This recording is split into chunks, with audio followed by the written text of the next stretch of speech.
I didn't mean to end up in another reality. There was no machine, no accident, no warning. One moment I was here, in 2025, and the next, I was standing on some stranger's porch in what felt like the same world, but completely different. The man's name was Larry. He looked like someone pulled straight out of a late 90s sitcom, wire-framed glasses, coffee-stained mug, and a paper copy of the Tribune folded neatly in his lap.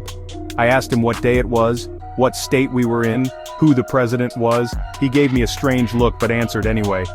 It's Tuesday, state's Illinois, country's still America. President, Vance Holloway. Though between you and me, his infrastructure bill's moving slower than my 78 Camaro in January. He told me it was October 17th, 2028, 3 years ahead of where I came from. And the president?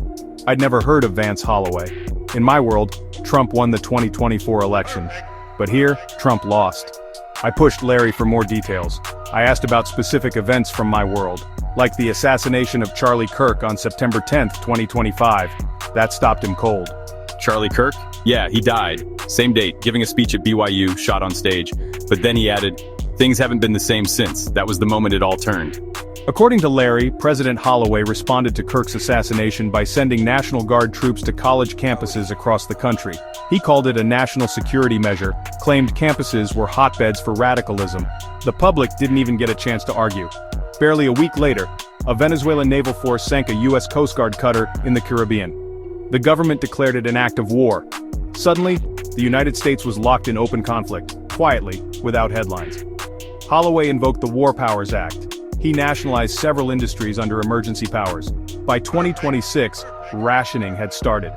By 2027, Homeland Security had begun scanning civilians for anomalous behavior.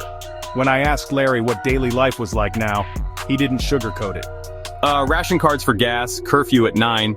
Everyone's got a cousin who vanished after reporting strange lights. You keep your head down, you don't talk politics, you don't talk timelines, and you never, ever talk about Charlie Kirk. The government blamed everything on what they called dimension hoppers. It sounded like sci-fi nonsense. But Larry said they took it seriously. Drones patrolled neighborhoods. Anyone caught talking about alternate timelines or realities was detained. Some were never seen again. I asked him what had happened to Donald Trump in this world. Larry said Trump vanished from the spotlight after losing in 2024. He spent a few years secluded between Mar-a-Lago and Dubai. He died of heat stroke on a golf course in 2027, buried with little fanfare. Obituary called him a polarizing disruptor. That's code for, we don't know how to write this without starting a riot. I started asking about everything else, pop culture, technology, the news. Larry told me Taylor Swift retired after something called Eras Tour 2. He said Marvel Studios folded when China banned all superhero content in 2027. Baseball banned metal bats after riots broke out during minor league games in the South. Homeland Security drones replaced Amazon's delivery network. You miss the old world, don't you? Then he leaned in. He told me about President Holloway, how the man rose to power out of nowhere, a so-called unity candidate. Someone who claimed he could bridge the political divide. But when pressure hit, Holloway snapped.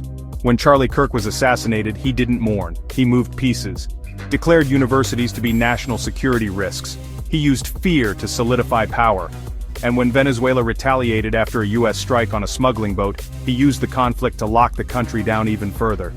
I kept pressing Larry until he finally told me where Holloway was. His compound, 20 miles north. He warned me it was guarded by turrets, drones, soldiers, scanners. But I needed answers. I needed to hear it from the man who'd reshaped America in his image. We made it in. The place was fortified like a military bunker, but through sheer dumb luck, or maybe just timing, we slipped in through a vent shaft. We dropped into what looked like a private panic room. Leather furniture, low lighting, top-secret files scattered across a desk. That's when I met him, President Vance Holloway, rumpled, drunk, and surprised to see us. He recognized Larry instantly. Thompson? You're supposed to be dead in Chicago. I told him who I was, that I wasn't from this version of reality, and that in my world, he didn't even exist in politics. At first, he denied everything, but then he broke. He told us the truth. Charlie Kirk's assassination? It wasn't some lone gunman incident.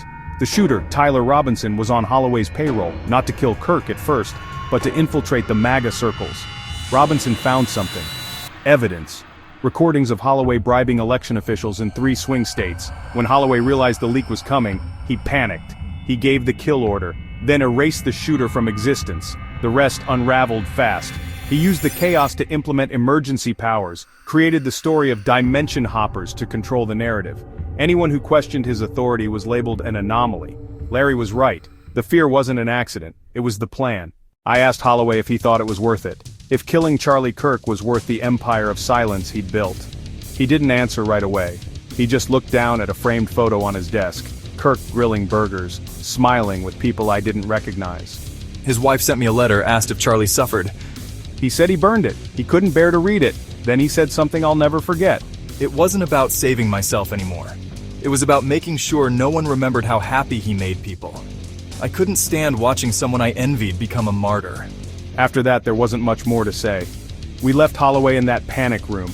The drones outside were quiet. The turrets powered down. Maybe something had changed. Maybe it hadn't. But when we got back in Larry's car, and I looked out at the world he called home, it didn't feel like a place broken by war.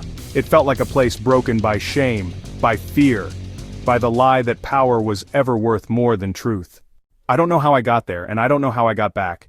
But ever since I left that world, I've wondered something. If we're only one tragedy away from becoming them, what would we do differently? And would it be enough?